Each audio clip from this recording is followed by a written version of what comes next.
ఏందత్తమ్మా మళ్ళీ ఈ రోజు ఏం చేస్తున్నావు? బిర్యానీ చేస్తానమ్మా. మళ్ళీ ఈ రోజు బిర్యానీనా? అడిగారు పిల్లకాయలు, మీరు అడిగితే మటన్ బిర్యానీ చేస్తున్నాను. అయినా మేము మటన్ తిన్నాం కదా అత్తమ్మ. మాకు లేకపోతే మీకు చికెన్ తెచ్చి ఇచ్చాను కదమ్మా. ఇప్పుడు 10 మంది ఉన్నాం మన ఇంట్లో, ఉమ్మడి కుటుంబం. అందులో ఎవరో ఒకరు ఏదో ఒకటి అడుగుతారు, చేయాలి కదా. ఇప్పుడు మేము మటన్ తెచ్చుకున్నాము, మీకు చికెన్ తెచ్చి ఇచ్చాను కదా.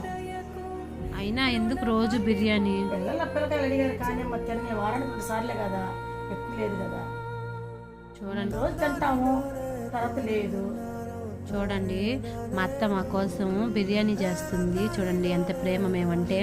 మా అత్తకి మేమంటే చాలా ప్రేమ. కోడలు కానీ కొడుకుల్ని బాగా చూస్తుందండి మా అత్త. చూసారా? అయినా రెస్ట్ తీసుకోవచ్చు కదా, ఎందుకు? అమ్మ కోడలనుకుంటే గొడవలు, కూతుర్లు అనుకుంటే ఏ గొడవలే, సంతోషం ఉంటుంది కాదు. సరేలే అయితే సబ్స్క్రైబ్ చేసుకోమని చెప్పు మీ ఫ్రెండ్స్ని. ఈ వీడియో కన్నా నచ్చితే సబ్స్క్రైబ్ చేసుకొని లైక్ చేయండి.